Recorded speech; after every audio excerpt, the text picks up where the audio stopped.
Hi friends. No പറയാൻ പഠിക്കൂ കുറ്റബോധമില്ലാതെ. പീപ്പിൾ പ്ലീസിങ് നിർത്തൂ. This is me Soumya, life coach and business coach.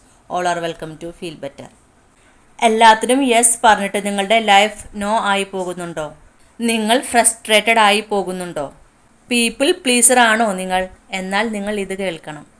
നിങ്ങൾ സാധാരണയായി യെസ് പറയുന്ന കുറച്ച് സന്ദർഭങ്ങൾ ഞാനിവിടെ പറയാം. ഫ്രണ്ട് വിളിച്ചിട്ട് പറയും, ഞായറാഴ്ച എൻ്റെ വീടൊന്ന് മാറാൻ സഹായിക്കാമോ? അപ്പോൾ നിങ്ങളെന്താ പറയുക? ഓ അതിനെന്താ, ഞാൻ സഹായിക്കാമല്ലോ. നിങ്ങളുടെ റിലേറ്റീവ് വിളിച്ച് പറയും, കുറച്ച് കാശൊന്ന് കടം തന്ന് സഹായിക്കാമോ? അപ്പോൾ നിങ്ങളെന്താ പറയുക? ഓ അതിനെന്താ, ഞാൻ അയച്ചു തരാമല്ലോ. ഓഫീസിൽ ബോസ് പറയും, ഇന്ന് ലേറ്റ് നൈറ്റ് നിൽക്കാമോ? നിങ്ങൾ പറയും, ഓക്കെ സാർ. പക്ഷേ നമ്മൾ ഉള്ളിൽ പറയും, എനിക്ക് വയ്യ, എനിക്ക് സമയമില്ല, എനിക്ക് വേണ്ട. നോ പറഞ്ഞാൽ മറ്റുള്ളവർ എന്ത് വിചാരിക്കും എന്ന് പേടിച്ച് എല്ലാത്തിനും യെസ് മൂളും. നോ പറയാത്തവർക്ക് യെസ് എന്ന വാക്കിന് വിലയില്ല. നിങ്ങളുടെ സമയം, എനർജി, പൈസ എന്നിവ നിങ്ങളുടെ സ്വത്താണ്.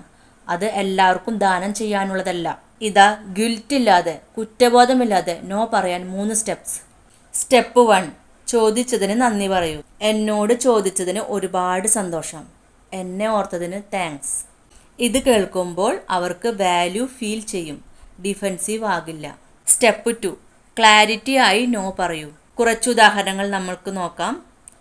പക്ഷേ എനിക്കിപ്പോൾ പറ്റില്ല. ഞായറാഴ്ച എനിക്ക് പേഴ്സണൽ കമ്മിറ്റ്മെൻ്റ് ഉണ്ട്. ഇപ്പോൾ ക്യാഷ് ടൈറ്റാണ്. നീട്ടി വിശദീകരിക്കേണ്ട. No is a complete sentence. Reason പറഞ്ഞാൽ അവർ ആർഗ്യുമെൻറ്റിന് വരും. സ്റ്റെപ്പ് 3, വേറെ ഓപ്ഷൻ കൊടുക്കൂ, പക്ഷേ നിർബന്ധമില്ല. നമുക്ക് കുറച്ച് ഉദാഹരണങ്ങൾ നോക്കാം.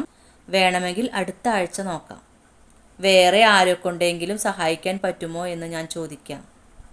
യൂട്യൂബിൽ ഇതിനെ പറ്റിയൊരു വീഡിയോ ഉണ്ട്, ഞാൻ ലിങ്ക് അയക്കാം. ഇത് പറയുമ്പോൾ നിങ്ങൾ റൂഡ് അല്ലെന്ന് തോന്നും, പക്ഷേ ബൗണ്ടറി ക്ലിയർ ആണ്. ഇങ്ങനെയും പറയാം, എന്നെ ഓർത്തതിൽ താങ്ക്സ് ചേട്ടാ. ഈ ഞായറാഴ്ച എനിക്ക് പറ്റില്ല, പക്ഷേ അടുത്ത ഞായറാഴ്ച നോക്കാം. ആദ്യം നിങ്ങളുടെ മൈൻഡ് സെറ്റ് ഷിഫ്റ്റ് ചെയ്യുക. ഓർക്കുക, നിങ്ങൾ എല്ലാവരെയും സന്തോഷിപ്പിക്കാനായിട്ട് ഈ ഭൂമിയിൽ വന്നതല്ല, നിങ്ങളുടെ ലൈഫ് ജീവിക്കാൻ വന്നതാണ്. നോ പറയുമ്പോൾ തുടക്കത്തിൽ കുറച്ച് പേർക്ക് ഇഷ്ടപ്പെടില്ല, പക്ഷേ പിന്നീട് അവർ നിങ്ങളെ കൂടുതൽ ബഹുമാനിക്കും. ബൗണ്ടറി ഇല്ലാത്തവരെ ആരും റെസ്പെക്റ്റ് ചെയ്യില്ല. നമ്മൾ ഫേമായി തന്നെ നിൽക്കണം, പേടിക്കരുത്. പറഞ്ഞ വാക്കിൽ ഉറച്ചു നിൽക്കണം. നോ പറഞ്ഞിട്ട് മനസ്സ് ചാഞ്ചാടരുത്. ഓ അവനോട് യെസ് പറയാമായിരുന്നു എന്ന് തോന്നരുത്. ഇനി നോ പറയാൻ നിങ്ങൾക്ക് പേടിയുണ്ടോ? ഇതുവരെ പറഞ്ഞിട്ടുള്ള എല്ലാ സ്റ്റെപ്പുകളും നിങ്ങളുടെ ലൈഫിൽ അപ്ലൈ ചെയ്യൂ. നിങ്ങൾക്ക് ശക്തമായി തന്നെ നോ പറയാൻ സാധിക്കും. നിങ്ങളുടെ മാറ്റം നിങ്ങൾ തന്നെ തിരിച്ചറിയൂ. ഇതുപോലുള്ള ലൈഫ് ചേഞ്ചിങ് ടിപ്സുകൾ ഫ്രീ ആയി ലഭിക്കാൻ നിങ്ങൾക്ക് താല്പര്യമുണ്ടോ? ഉണ്ടെങ്കിൽ ഡിസ്ക്രിപ്ഷൻ ബോക്സിലും കമൻറ്റ് ബോക്സിലും കൊടുത്തിട്ടുള്ള വാട്സപ്പ് ലിങ്കിൽ ക്ലിക്ക് ചെയ്യൂ. ഫീൽ ബെറ്റർ എന്ന വാട്സപ്പ് ഗ്രൂപ്പിൽ എല്ലാ ദിവസവും ലൈഫ് ചേഞ്ചിങ് ആയിട്ടുള്ള ഒരുപാട് കാര്യങ്ങൾ പറയുന്നുണ്ട്.